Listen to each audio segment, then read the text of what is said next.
नहीं करते, बुरा व्यवहार करते हैं और कुछ भी समाज में अटपटी बातें करते रहते हैं। खासकर हमारी बहनों का, स्त्रियों का, महिलाओं का सम्मान नहीं करते। उसको पमादी बोलते हैं, पमाद। और अपमाद यानी इन शब्दों के ऊपर कंट्रोल करना, सम्मा सती में रहना, जागरूक रहकर ऐसी बुरी बातें नहीं करना। तो तथागत बुद्ध के जमाने में जो ये दो गाथाएं तथागत ने बताई, उसकी अट्ठ कथाएं, अट्ठ यानी अर्थ कथाएं। हर जो लगभग 423 गाथा है धम्मपद में, 26 चैप्टर है। तो हर जो गाथा है उस गाथा का एक चैप्टर है, हर गाथा का एक लेसन होता है, चैप्टर होता है और उसका अर्थ वहां पे बताया। तो गाथा क्रमांक 26 और गाथा क्रमांक 37 चैप्टर नंबर 2 में आया है। तो उसमें कहते हैं कि जब तक आप लोग, क्योंकि उस वक्त तथागत के वक्त भी बहुत सारे लोग ये होली मनाते थे। तो होली कौन सी थी, उसका स्वरूप इतना था कि खेतियों में जो ढेले होते थे मिट्टी के, उन ढेलों को एक दूसरे की तरफ वो फेंकते थे। वो कल्चर बन गया था उनका। पर उसमें ये गंदगी या गाली गलौज, शराब पीना, ये वाली बात शुरू में नहीं होती थी। अगर खेती से उत्सव, खेती से कोई उपज आई है और अच्छी उपज दिखाई दे रही है, आने वाले दिनों में 15-20 दिन, एक महीने में अच्छी फसल आ जाएगी, तो इसके लिए आनंद मनाने के लिए, खुशी मनाने के लिए एक दूसरे के ऊपर वो मिट्टी के ढेले, जो छोटे छोटे, हमको ढेकुल बोलते हैं मराठी में, वो फेंकते थे। और ऐसे, लेकिन बाद में जाके बुरे लोगों ने, पमादी लोगों ने, तथागत कहते हैं, पमादी लोगों ने उसको थोड़ा अलग स्वरूप दिया। समाज में किसी जो दुबले लोग हैं या कुछ काम कम करते थे या महिला वर्ग थे, इनके प्रति उन्होंने अपना गैर व्यवहार करना शुरू कर दिया। तो वो कुछ कभी शराब करते थे, नशा पता कर लेते थे और उनके ऊपर वो उसके जगह पे फिर उस वक्त के जो भी कलर होते थे एक दूसरे के ऊपर फेंकना शुरू कर देते थे और महिलाओं की, लगभग महिलाओं के साथ अभद्र व्यवहार करते थे। तो तथागत बुद्ध ने ये दो गाथा बताते वक्त ये कहा है कि हे भिक्खु, इस होला नाम का जो इतना पवित्र जो ये था उत्सव, उसको उन्होंने होली बना दिया। और ये हेला की वजह से, मतलब हेला जो होता है ना, वो अभद्र व्यवहार करता है, तो उस तरीके का व्यवहार करने वाले को हेला बोला गया। और तीसरा शब्द आया उसमें धूली, मतलब ये धूली वंदन जो होता है कि फिर बहुत गंदी मट्टी या कीचड़ एक दूसरे के ऊपर फेंकने का, उसमें से उपज करके तीसरा शब्द है। ये तीनों शब्द का पाली डिक्शनरी में, पाली साहित्य में काफी उल्लेख आया है। तो उन्होंने कहा भिक्खुओं को, भिक्खुओं, जिस दिन ये होला इतना अच्छा पवित्र हमारा उत्सव हुआ करता था, खेती करने वाले किसानों का और आम लोगों का, उसको इन्होंने बहुत बदनाम कर दिया। ये प्रमादी लोग हैं। प्रमाद यानी उल्लंघन करने वाले, नीति नियमों का पालन नहीं करने वाले लोग। इनसे बचने के लिए होली के दिन आप विहारों में, बंद विहारों में रहना, और वहां पर लोकल वाले जो जितने भी उपासक थे, उनकी भोजन की व्यवस्था, पिंडपात की व्यवस्था उसी विहारों में की जाती थी, की जानी चाहिए। ऐसा तथागत ने ये अपमाद वग्गों में दो गाथाओं में दिया है। तो उसके बाद होली क्या हुई और होली का क्या हुई। तो पाली के जो व्याकरण है, उस व्याकरण में खासकर मोगलान व्याकरण जो सबसे पुराना है, उसमें जो आ शब्द जो आता है ना, वो महिलाओं का पाली का शब्द होता है। जैसे आ शब्द आता है आखिरी का, जैसे विशाखा, महामाया, ऐसे वाले शब्द आ में एंड होते हैं। ये सारे के सारे शब्द पाली के शब्द है। होली का ये शब्द भी महिलाओं को जो दिया गया वो पाली का शब्द है। तो पाली कल्चर में उस वक्त ऐसा नहीं था, लेकिन बाद में जाके काउंटर रेवोल्यूशन हो गई। तो तथागत के बाद इसको पूरा उसके स्वरूप को बदल दिया गया। क्योंकि इससे भी इंपॉर्टेंट क्या बात थी, जब तथागत बुद्ध का महापरिनिर्वाण हुआ, तो वैशाख पूर्णिमा में, तो उसके सिर्फ 2 महीने के बाद एक पहली संगीति लगी थी दुनिया की, महापरिषद जिसको बोलते हैं। 500 अरब भिक्खु उसमें थे। 500 अरब भिक्खुओं ने 7 महीने तक पूरा त्रिपिटक, लगभग हम जानते हैं त्रिपिटक के आज तक 95 वॉल्यूम्स है ओरिजिनल तथागत के, और कंटेम्पररी भिक्खु ने जो प्रवचन दिए उसके, और उसके ऊपर कमेंट्रीज लिखी, ऐसे लगभग 165 वॉल्यूम्स है त्रिपिटक के। तो इसका पूरा जिक्र 7 महीने तक 500 अरब लोगों ने जो संगीति की, तो उस संगीति को पूर्ण रूप प्राप्त हुआ आज के दिन। ये जो फाल्गुन पूर्णिमा जो बोलते हैं ना आज का, तो उस दिन सारा त्रिपिटक मतलब गायन कर लिया गया, संगायन कर लिया इसीलिए जो संगीति बोलते हैं ना कि जो पूरे ज्ञान का समनों के इकट्ठा गाना, उस वक्त गाकर ही याद रखा जाता था। लिपि उस वक्त इमर्ज नहीं हुई थी, सिर्फ बाद में जाके अशोक सम्राट के काल में लिपि आई। फिर उन्होंने 84,000 स्तूप बनाए, स्तंभ लेख, शिलालेख, गुफा लेख, आप सभी जानते हो। तो उस वक्त ये जो संगायन किया 7 महीने के लिए, तो उस दिन को अच्छे तरीके से मनाने का फिर कल्चर शुरू हुआ। तो उन्होंने कहा कि इस दिन को आपको बड़े प्यार से, बड़े त्याग से, बड़े नम्रता से पालन करना है। घर में बैठना 1-2 घंटा आनापाना मेडिटेशन, विपस्सना मेडिटेशन, और आपको मेत्ता भावना मेडिटेशन करनी है, और जो एक्सपर्ट है वो कसीना मेडिटेशन भी करेंगे।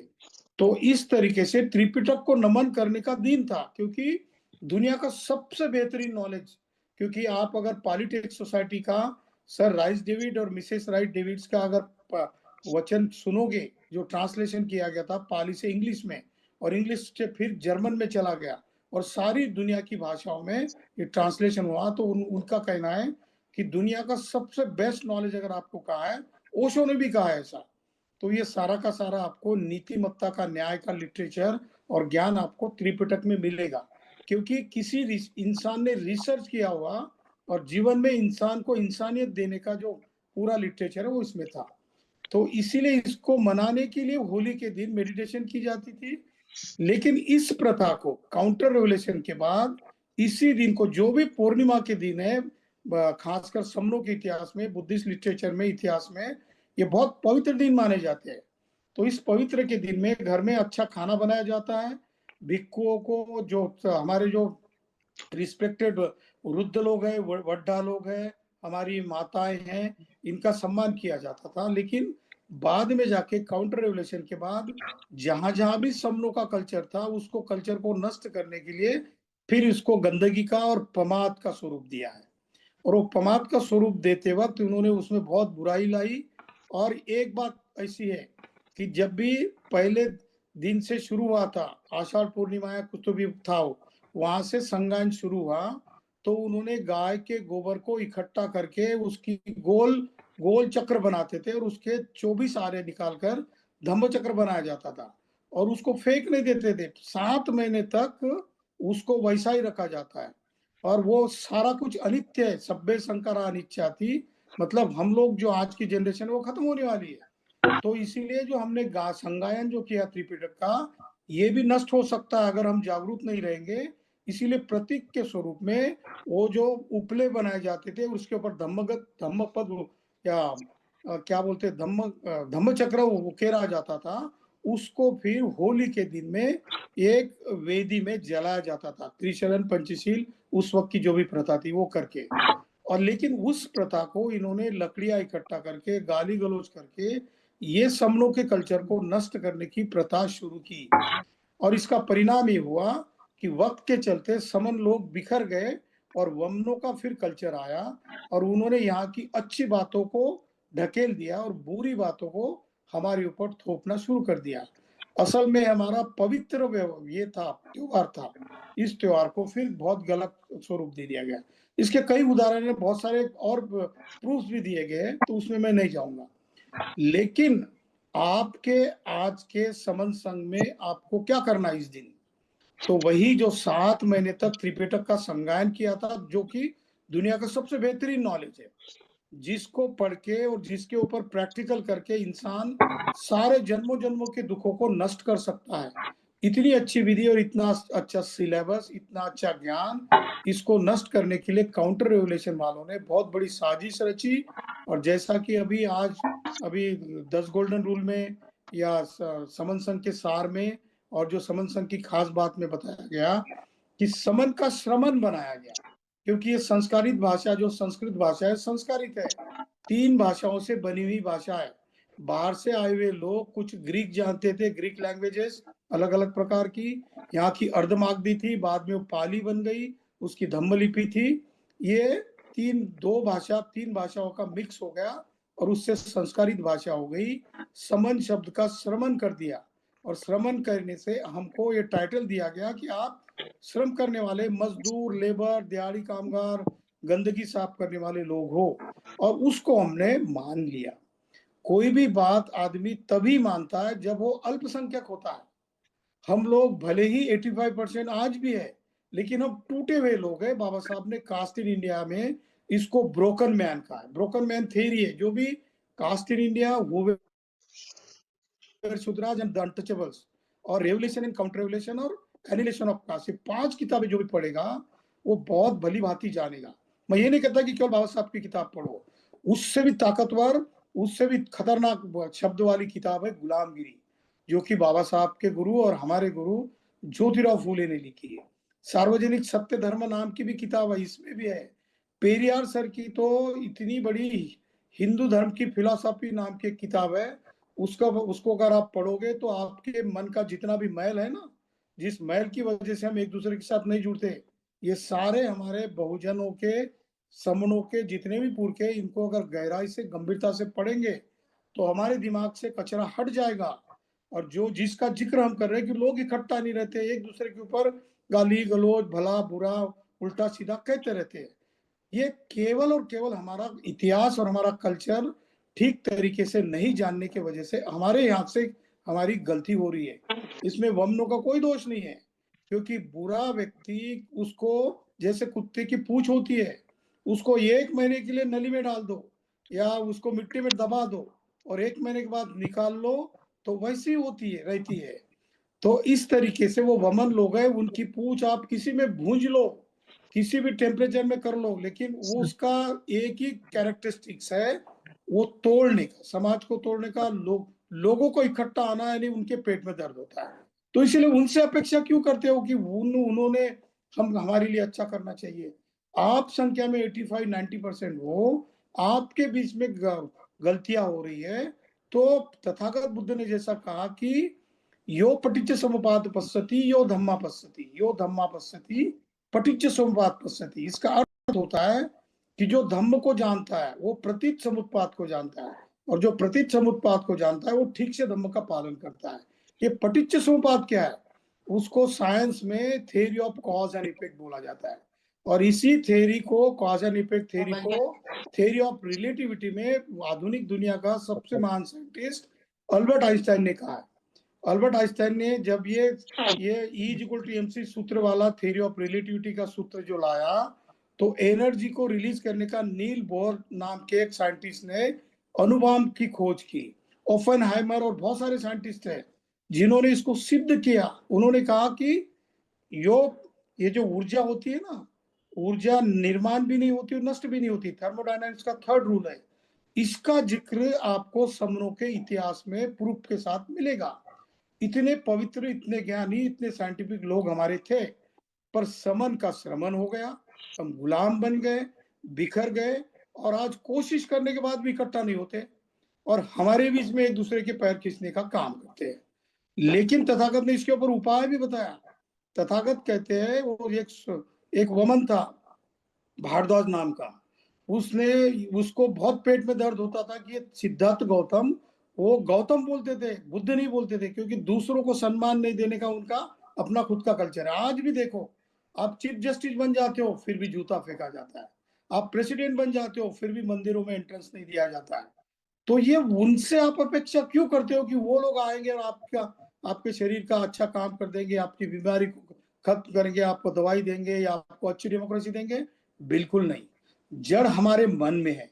अगर हम चाहते हैं कि हमारा कल्चर ठीक, जो पुराना अच्छा कल्चर हमको समझ में आए, जो होली का नाम जो है वो पाली का शब्द है, अर्धमागधी का शब्द है, हमारे कल्चर का, और धम्मलिपि में लिखा हुआ है, और बहुत सारे शिलालेख भी आजकल मिल रहे हैं, उसमें बहुत मिलता है, पुराना हमारा ही कल्चर है। लेकिन अभी उसका मैं समझता हूं कि जब तक पूरी थ्योरी, ऑथेंटिकेट थ्योरी नहीं आएगी, किसी के बहुत सारे हजारों लोगों के रिसर्च से सिद्ध नहीं होगा, तब तक मैं तो कहता हूं कि 22 प्रतिज्ञा के ऊपर फोकस करो, कि मैं उनकी कुछ भी बात बगैर टेस्ट की नहीं करूंगा। 22 प्रतिज्ञा अभी प्रमाण करके अगर इंप्लीमेंट करोगे तो उसको लिटमस टेस्ट है 22 प्रतिज्ञा, हर बुरी बात के लिए। तो ये वाली बात को हमको ध्यान में रखना पड़ेगा। हमारा कल्चर जब खंगाल लेंगे, उकेरोगे, तो सारा कुछ अच्छा जो है हमारा ही है। इसीलिए 12 के 12 पौर्णमासी जो है वो हमारी है, पर उसका कलर बदल दिया गया, उसका बर्ताव बदल दिया गया, उसका स्ट्रक्चर बदल दिया गया, कल्चरली, सोशली, इकोनॉमिकली, पॉलिटिकली सारा कुछ उसका स्वरूप बदल दिया गया। वरना ये साइंटिफिकली, ग्रामेटिकली और लिटरली और कॉन्स्टिट्यूशनली भी ये सारा कुछ हमारा था। लेकिन हमको आज पहले उसको टेस्ट करना पड़ेगा लिटरल। जैसे हम व्यक्ति के बारे में कहते हैं ना कि कोई व्यक्ति अगर प्रेम से बात करता है तो भी, और कोई व्यक्ति बुरी गंदी बात, गाली गलौज की बात करती है तो भी कालाम सुत्त के टेस्ट से उसको गुजरना पड़ेगा। कालाम सुत्त कहता है कि तथागत ने कहा कि मैं भी कह रहा हूं, चाहे मैं तथागत सम्यक संबुद्ध हो फिर भी मत मानना, पुरखों से चली आई परंपरा फिर भी मत मानना, किसी किताबों में ग्रंथ में लिखा है फिर भी मत मानना। क्या ये बहुजनों के हितों की और सुखों की बात है? क्या ये सिद्ध करने के बाद उसका रिजल्ट अगर अच्छा ही पॉजिटिव निकलता है तो ही उसको मानना है। तो हमको ये सारी लिटमस टेस्ट सारी चीजों को लगानी पड़ेगी। व्यक्तियों को तो बहुत जल्दी बहुत जरूरी है लगाना, क्योंकि एक व्यक्ति अगर कोई गलत चीज करता है, झूठा नैरेटिव अगर फैलाता है तो उसका उसका बहुत परिणाम होता है। इसलिए तथागत ने कहा कि शुरू में चुप रहना, अपना काम जारी रखना, क्योंकि काम ही कम्म जो बोलते हैं, कम्म विपाक, काम ही आपकी पहचान है। आप जो सोचते हो, एक जैसी सोच आपकी बन जाती है तो आपका कम्म जो है वो एक जैसा होने लगता है। और जो लोग लाखों की संख्या में, हजारों की, करोड़ों की संख्या में अपना कम्म एक ही दिशा में करते हैं तो उसका जो रिजल्ट होता है, विपाक बोलते हैं उसको, वो बहुत क्रांतिकारी होता है, क्योंकि एनर्जी इकट्ठा हो जाती है। इसीलिए बाबा साहब ने कहा कि motivation gets you start, habit keeps you going. प्रेरणा आपको, इंसान को प्रवृत्त करती है। जैसे आज का होली का इतिहास हम जान रहे हैं, लेकिन इसका सही सच इतिहास अगर आगे जाके जानोगे तो पता चल जाएगा ये तो एनर्जी इकट्ठा करने का इतिहास था, एक दूसरे को प्रेरित करने का इतिहास था, लेकिन इसकी आदत खत्म हो गई, इसीलिए परिवर्तन संभव नहीं हुआ। इसीलिए motivation gets you start, habit keeps you going. प्रेरणा इंसान को प्रवृत्त करती है, लेकिन अच्छी चीज की प्रेरणा अगर बार बार आएगी तो परिवर्तन होगा। तो समन संघ को यही अच्छी बातें करनी है, पॉजिटिव बोलना है।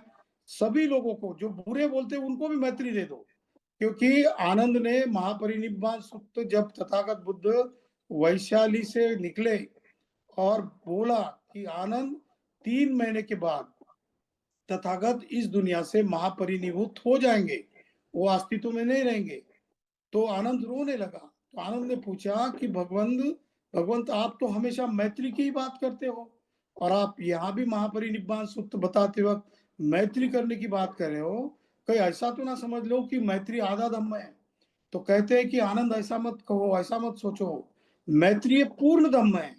जब तक आपके मन से मैत्री का पूर्ण तरीके से बर्ताव नहीं होगा, आपके आदत में बर्ताव नहीं होगा, मन में सोच नहीं होगा, तब तक आप दुरुस्त नहीं हो सकते। वरना तथागत कहते हैं कि अगर आपके पेट में अगर खाना डाइजेस्ट नहीं हुआ तो वोमिटिंग के रूप में निकलता है, उसकी गंदगी से आप वहां पर रुकते नहीं। तो जिसके मन में मैत्री, करुणा, मुदिता, उपेक्षा नहीं है, उसके पेट में मल है, और जो मल बाहर से मुंह से निकालेगा, कहीं से भी निकालेगा, तो गंदगी ही फैलाएगा, बास ही मारेगा। तो इसीलिए उन लोगों से सावध रहते हुए बस शांत रहना, उनको अपनी पूरी पेट की गंदगी निकालते देना और अपना काम जारी रखना। आप जितनी ताकत से अपना काम जारी रखोगे तो आपका काम ही आपका कम्म विपाक में परिवर्तित हो जाएगा, और परिवर्तन तभी हो जाएगा कि कंटिन्यूस एफर्ट करोगे। उन्होंने आगे ये भी लिखा बाबा साहब ने कि वो कहते हैं कि उनका उनका एक ऐसा एक ये है जो कि जो नेपोलियन हिल नाम की इसमें थिंक एंड ग्रो इसमें बताया। वो कहते हैं कि अगर जो चीज आपको बार बार कहते हो तो वही चीज आपको अच्छा रिजल्ट देती है। तो इसका भी सूत्र है मनोपुब्बकम्मा का। तो आज हमको सबनों को होली के त्योहार से यही देखना है कि होली का त्योहार ये पवित्र था। ये गंदगी बाद में फैलाई गई, शुरू में था लेकिन वो इतना गंदा नहीं था जितना कि आज के परिप्रेक्ष्य में है।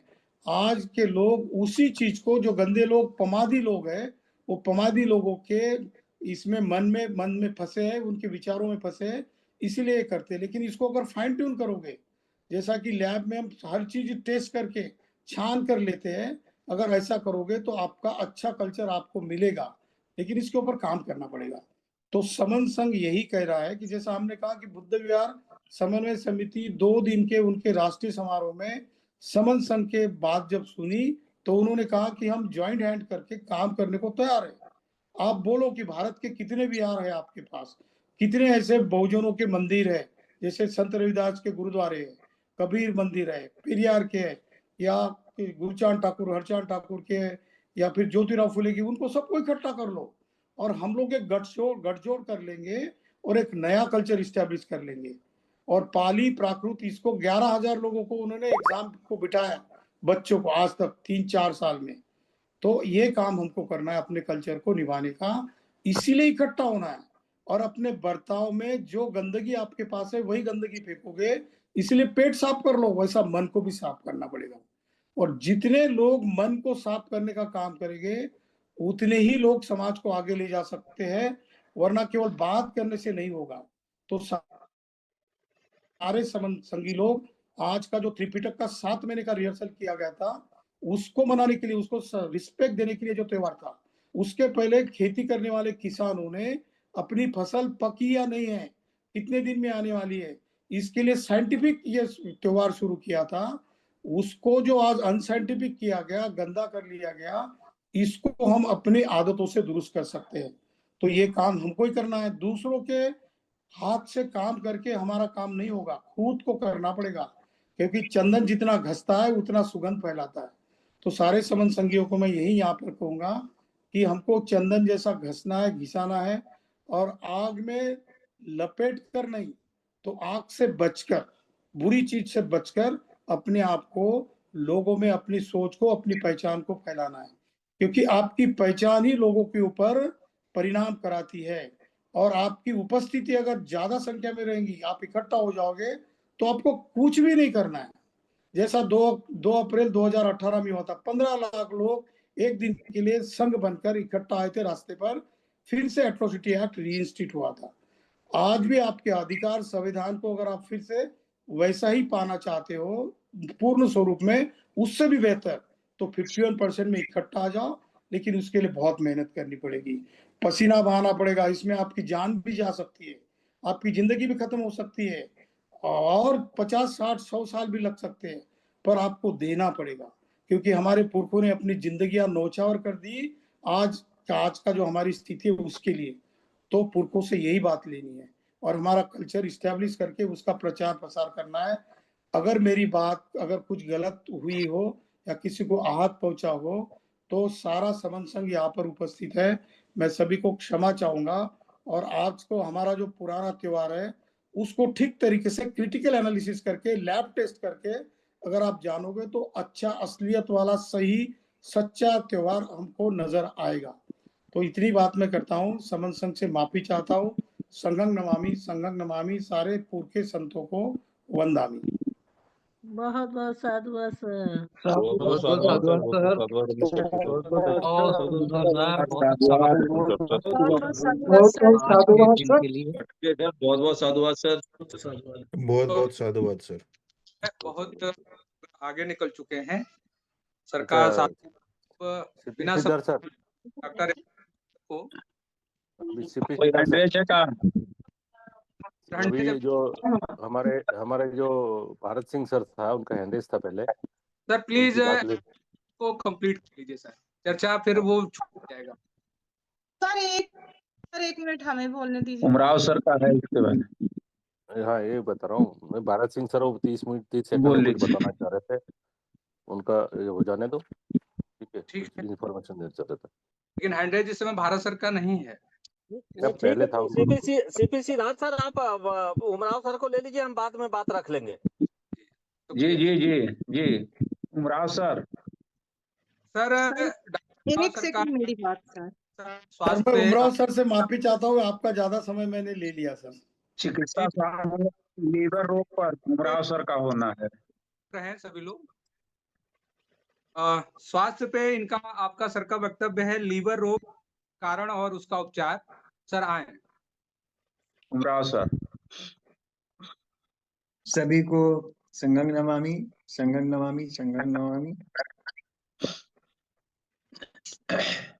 कटके सर जो भी अपना उद्बोधन दिए हैं वो भी बहुत महत्वपूर्ण उद्बोधन था, और ऐसे में किसी से कोई ऐसी क्षमा मांगने की जरूरत नहीं है। नेचुरोपैथ ये तो स्वाभाविक है, जो फ्लो बनता है, जो विचार आते हैं, जब तक वो पूरे डिलीवर नहीं हो जाते तब उसमें किसी प्रकार की रोक टोक नहीं होनी चाहिए, ये आवश्यक है। लेकिन अगर कोई फिजूल की बातें कर रहा होता है तो फिर रोकने की आवश्यकता होती है। तो मेरा विशेष रूप से मैं डॉक्टर संतोष कुमार उमराव, योग एवं प्राकृतिक चिकित्सक, और 67 से इसी प्रोफेशन में हूँ और 16 साल इंडियन इंस्टीट्यूट ऑफ मैनेजमेंट में as a guest faculty senior executives के लिए मेरा stress management through yoga naturopathy यही कोर्स चलता रहा है। तो आज मुझे समर संघ को अपने विचार देने में बहुत अच्छा लगता है, क्योंकि मुझे पता है कि आने वाले समय में हमारे समर भाई बहनों के लिए कोई ऐसा अस्पताल नहीं होगा जहाँ उनकी विचारों की प्रॉपर ढंग से इलाज हो सके या कोई उनकी सुन सके। क्यों शिक्षा और स्वास्थ्य इसीलिए सरकारी तंत्र पे खत्म किया जा रहा है कि जिससे ये लोग उससे वंचित हो जाएं और इनको अपने हाल पे छोड़ दिया जाए। तो शिक्षा और चिकित्सा दोनों बहुत महत्वपूर्ण हैं। तो मेरे दिमाग में जहन में यही बात आई कि अगर मैं समर संघ के लिए कुछ कर सकता हूँ, कुछ दे सकता हूँ, तो वही देने का प्रयास मेरा रहता है। और अपने अनुभव देने का विशेष रूप से पिछले 3-4 दिनों से किडनी रोग के विषय में संदर्भ में मैंने अपने विचारों को यहाँ प्रस्तुत किया। आज मैं लीवर से संबंधित रोगों का कारण और निवारण, क्योंकि पहले तो हमें कारण का पता लगाना चाहिए। अगर कारण हमें पता लग जाता है तो फिर निवारण उसका आसान है, उपचार आसान है और ठीक होना भी आसान है। क्योंकि आज हम जो देख रहे हैं हमारा जो खान पान, रहन सहन, दिनचर्या और सोच, क्योंकि हर व्यक्ति आज जान रहा है कि 90% साइकोसोमेटिक रोग हैं, लेकिन उसके पीछे बहुत बड़ा कारण हमारे भोजन का भी है। तो लीवर हमारे शरीर का एक अहम अंग है। अहम अंग इस सेंस में कि जो भी हम भोजन करते हैं, carbohydrate, protein, fat, mineral, salts, vitamin, उसका सारा सारा एनालिसिस करने का काम हमारा लीवर ही करता है। और उसमें एंजाइम्स, हार्मोन्स जब मिलते हैं तब वो डाइजेस्ट होता है और रस, रक्त, मांस, मेदा, अस्थि, वीर्य, सात धातुओं में परिणित होता है।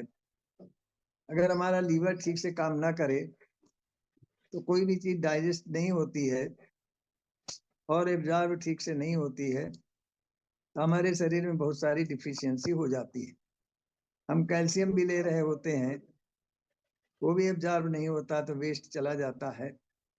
मिनरल्स और विटामिन जो भी हैं, तो जितनी भी डिफिशियंसी हो रही है वो सिर्फ ड्यू टू लीवर की वजह से।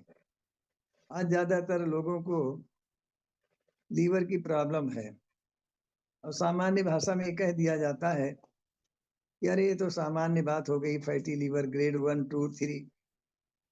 लीवर सिरोसिस भी हो रही है, फाइब्रोसिस भी हो रही है, जॉन्डिस भी हो रही है।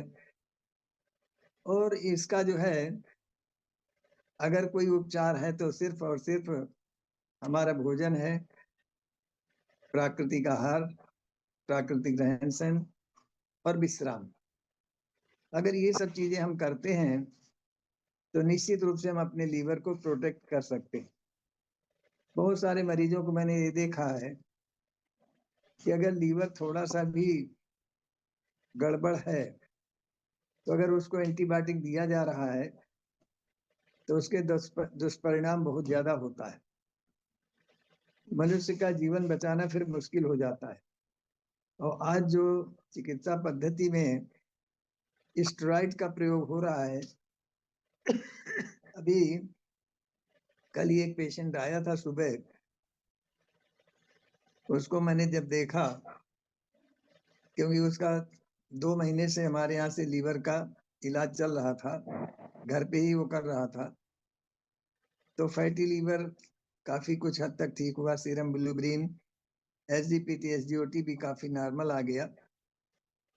लेकिन उसने बीच में डायबिटीज के चक्कर में कहीं से एक पुड़िया मिलती है, उस दवा का उसने सेवन किया। जब मैंने उसका कल देखा उस मरीज को, तो मैंने कहा भाई आपका वजन बढ़ रहा है, इसका मतलब आप कोई गलत दवा ले रहे हैं या गलत खान पान कर रहे हैं। बहुत देर बाद उसने बताया कि हम शुगर के लिए एक दवा लाते हैं पुड़िया वाली, उसको हम ले रहे हैं। तो मैंने बताया ये पुड़िया वाली जो भी दवाइयां लोग दे रहे हैं, इसमें विशेष रूप से स्टेरॉइड होता है। वो गठिया के लिए भी दे देते हैं, हार्ट की प्रॉब्लम के लिए भी देते हैं, डायबिटीज के लिए भी दे देते हैं, किसी भी रोग के लिए वो पुड़िया दे देते हैं। तो ये भी धंधा बहुत ज्यादा चल रहा है, इससे भी हमें बचना है। तो हमारा कहने का मतलब, हमारी बॉडी का अहम अंग लीवर है और बॉडी का रिजर्व बैंक है। जिस तरीके से देश की अर्थव्यवस्था का कंट्रोल करने का काम हमारा रिजर्व बैंक करता है, उसी तरीके से हमारे शरीर के हार्मोनल ग्लैंड्स, एंडोक्राइन सिस्टम को कंट्रोल करने का काम हमारा लीवर ही करता है। अगर लीवर हमारा ठीक है, तो जो भी दवा हम लेंगे वो डाइजेस्ट होकर के हमारे शरीर को स्वस्थ करने का काम करेगा। जो भी भोजन हम करेंगे उसको ठीक से डाइजेस्ट करके शरीर को एनर्जी देने का काम करेगा। अगर लीवर गड़बड़ा है तो फिर पैंक्रियाज भी गड़बड़ होता है, थायराइड भी होता है, पिट्यूटरी भी, एड्रिनल भी, सारी एंडोक्राइन सिस्टम हमारा डिस्टर्ब होता है। तो सबसे पहली आवश्यकता है हमें अपने लीवर को ठीक रखना है। लीवर को क्लीन करने के लिए बहुत आवश्यक है, उसको कभी कभी हमें रेस्ट देने की भी आवश्यकता है। क्योंकि अभी एक मेरे घर का ही केस है, मेरा भतीजा वेटरनरी डॉक्टर है, इस समय जिले में है। तो वो दिल्ली से उसकी जांच हुई, जो लीवर का बहुत बड़ा हॉस्पिटल है, और वहाँ के जो बड़े डॉक्टर हैं उन्होंने जब देखा तो उसको लीवर फाइब्रोसिस था। फिर मेरे पास आया, रोने लगा, चाचा मेरा तो लीवर अब जा रहा है। मैंने कहा कुछ नहीं, क्या बात है? हमने कहा जब हम पहले कहा करते थे कि तुम अपना वजन पे कंट्रोल करो, खान पान अपना ठीक रखो, दिनचर्या ठीक रखो, तो तुम हंसते थे उस समय। लेकिन आज तुम्हारी ये स्थिति है, जब देख लिया कि अब इसका हालत खराब हो रही लीवर की, तो वह करीब 2.5 महीने मेरे पास रहा। तो 2.5 महीने में उसका लीवर फाइब्रोसिस तो ठीक हुआ ही हुआ, करीब 25 किलो वजन उसने घटाया, और आज करीब 3 साल से उसका लीवर बिल्कुल सही काम कर रहा है। ऐसे लीवर सिरोसिस के भी मरीज हैं जिनका कि शराब पी करके लोगों ने अपने लीवर को डैमेज कर दिया। कुछ ऐसे मरीज हैं जिनको लीवर सिरोसिस है, नॉन अल्कोहलिक हैं, जो अल्कोहल भी नहीं लेते लेकिन फिर भी लीवर सिरोसिस हुआ। तो ये क्यों होता है, इसको जानना बहुत जरूरी है। अब जैसे हमें कभी जाइंटिस हुआ, खान पान की गड़बड़ी की वजह से, अनिद्रा की शिकायत की वजह से, नींद प्राप्त न लेने की वजह से, भोजन में ज्यादा चिकनाई वाला, तली चिकनाई वाली चीजें ज्यादा खाने से, तो अगर इस तरीके का जाइंटिस कभी हो गया और उसका प्रॉपर इलाज नहीं हुआ, क्योंकि उसको ठीक होने में मिनिमम कम से कम 3 महीने तो चाहिए ही, और उसको काफी समय तक बेड रेस्ट भी चाहिए, और उसको पानी पर्याप्त पीना चाहिए, मिनरल सॉल्ट्स, विटामिन भी पर्याप्त मात्रा में चाहिए। अगर ये उसको मिलता रहे, लीवर को देता रहे, और ग्लूकोज वाली डाइट उसको विशेष रूप से जरूरत। तो यहाँ जो भी इस तरीके के रोग होते हैं, चाहे वो लीवर सिरोसिस हो, चाहे जाइंटिस हो, चाहे फाइब्रोसिस हो, इन सब का एक ही उपचार है, भोजन को बदलना और शरीर को रेस्ट देना, लीवर को रेस्ट देना। अब मान लीजिए रिच प्रोटीन आप ज्यादा ले रहे हैं, या फैट ज्यादा ले रहे हैं, चिकनाई ज्यादा ले रहे हैं, तो निश्चित रूप से लीवर के ऊपर लोड पड़ता ही है। तो इसको सबसे बड़ी जरूरत यही है कि हम पहले तो ये जान लें, एक तो टेस्ट बहुत जरूरी है कि प्रॉपर इलाज करने के पहले में पूरा टेस्ट होना चाहिए। कम से कम सीबीसी है, एलएफटी है, ईएसआर है, ब्लड प्रोफाइल पूरा हमें करा लेने की जरूरत है, जिससे हमें पता चल जाए कि हमारे शरीर में ब्लड से जो जानकारियां हो सकती हैं उनको हमें जानकारी लें। इसके बाद फिर अगर जरूरत हो तो अल्ट्रासाउंड भी करा लें। अगर प्रॉपर डायग्नोसिस हो गया तो निश्चित रूप से इलाज फिर बहुत आसान हो जाता है। तो अब इसमें यही जरूरत है कि हम अपने आप को पहले देखें, उसको समझें और इसके बाद फिर उपचार करें। चिकित्सक का भी यही धर्म होता है कि पहले क्योंकि हमें अभी किडनी के उसमें संदर्भ में एक हमने बताया कि बीपी उसका एक्सीड कर रहा था, दवाइयां काम नहीं कर रही थी, बीपी बढ़ता ही जा रहा था। जब मैंने उसको चेक कराया तो पता चला किडनी की प्रॉब्लम है। वैसे ही लीवर के भी केस में होता है।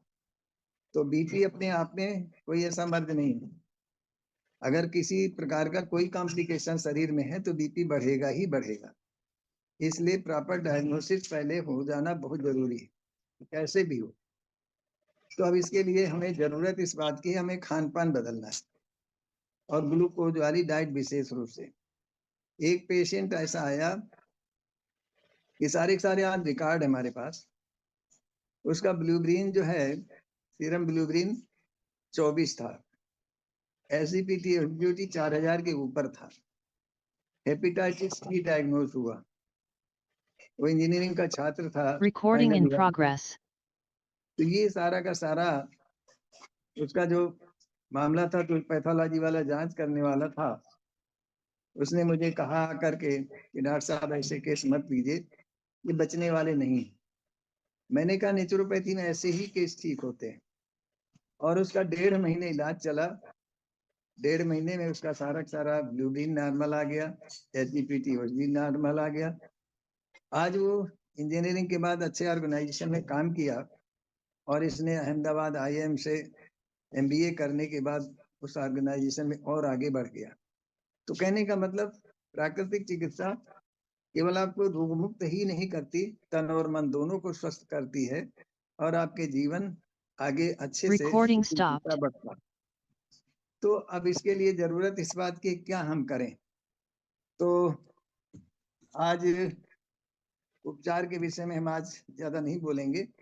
हम इतना जान लें कि लीवर अहम अंग है, इसको ठीक करने के लिए हमें संयम की जरूरत है, प्रॉपर डायग्नोस की जरूरत है। और अगर संयम बरत लेंगे तो लीवर फाइब्रोसिस हो, लंग्स फाइब्रोसिस हो, चाहे सिरोसिस हो, चाहे जॉन्डिस हो, कोई भी रोग हो, आप ठीक हो सकते हैं।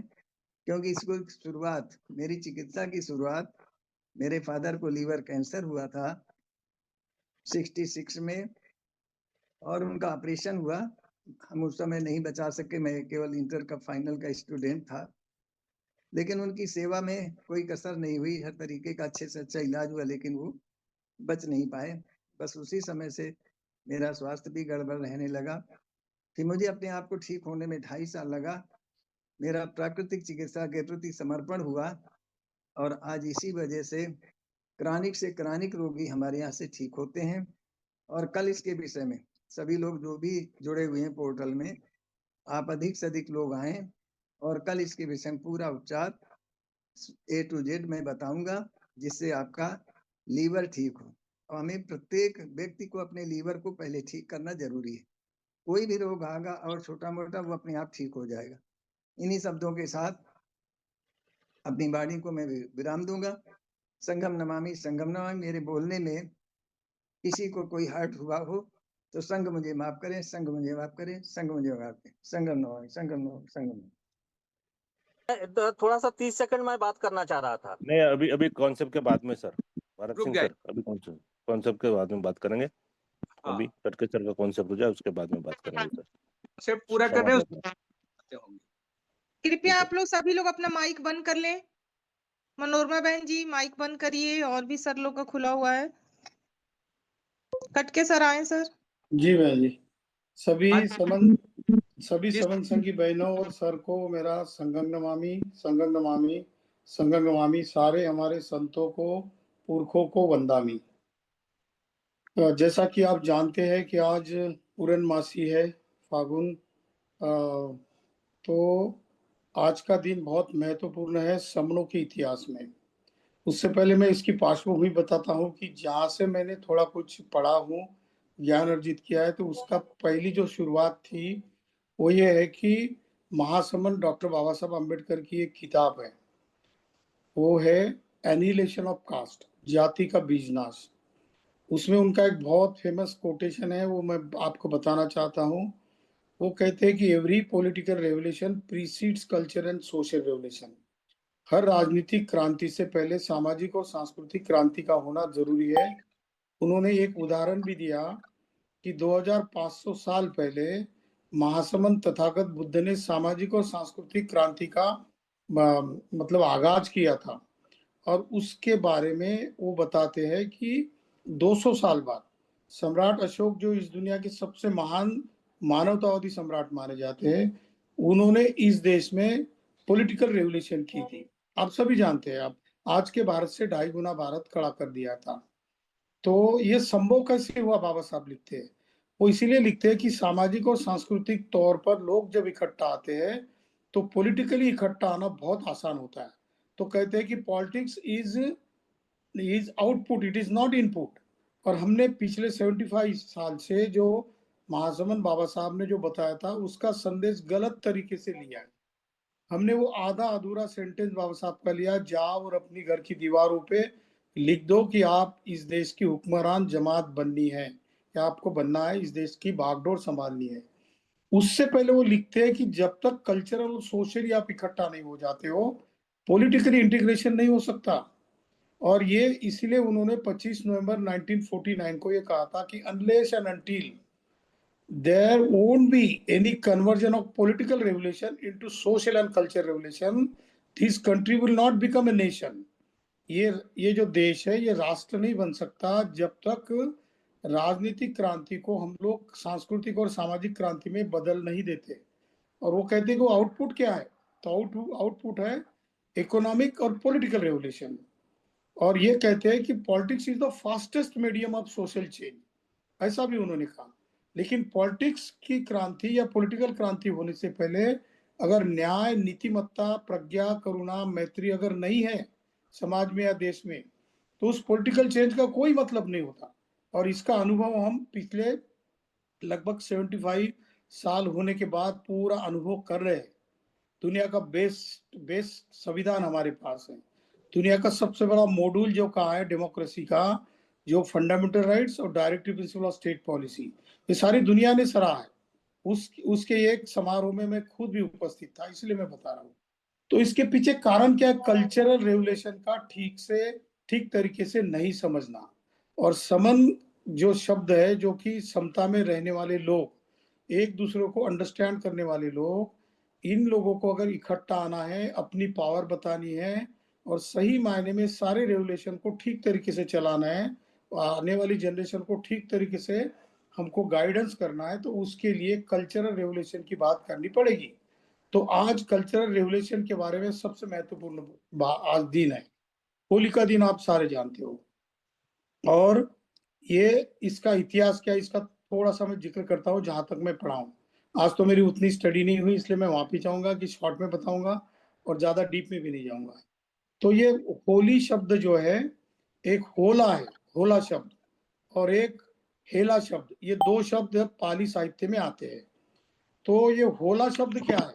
तो इतिहास में तथागत बुद्ध के धम्म बताने के पहले ऐसा था कि जितने भी 16 जनपद थे हमारे, जो कि रिपब्लिक थे, अपना राजा खुद चयनित करते थे, उसको राजा बोलते थे, लेकिन वो चुना जाता था समन संघ की मीटिंगों से, संगीतियों से। और वो जैसा संघ कहता उस तरीके से वो कार्य करता। जिस दिन उसका अविश्वास हो जाता संघ में, उसको अपना पद छोड़ना भी पड़ता था। तो ये वाली डेमोक्रेटिक और रिपब्लिक पद्धति थी, क्योंकि उसके पहले कल्चर था। तो होली का मतलब क्या है? तो होली का पहला मतलब जो है वो होला है। होला में ऐसा बताया है बुद्धिस्ट लिटरेचर में और समनों के इतिहास में कि होला क्या होता है कि जैसे चने जो कच्चे होते हैं ना, जो अभी भी पकने को होते हैं, चने की फसल होती है, गेहूं की फसल होती है, जो इस महीने में जो जो फसलें आती है वो, तो उस फसलों को टेस्ट करने का जो मीडियम था, जैसे अगर चना पक गया हो तो उसको भूंज लेते थे इसमें लकड़ियों में आग लगा के, गेहूं का भी वैसा करते थे। अगर दाना पूरा पक गया तो समझते थे कि होला अच्छा हो गया, तो खाते थे, टेस्ट करते थे। फिर उसके बाद उनको पता चल जाता कृषि के हिसाब से कि आने वाले 15 दिन में, 20 दिन में, महीने भरे में ये उपज आने वाली है, उसके लिए वो तैयारी करते थे। तो ये कृषि का जो उत्सव था उनका, उसको होला कहा जाता है। ये साइंटिफिक था, लेकिन उसके साथ साथ होली को हेला भी बोला गया।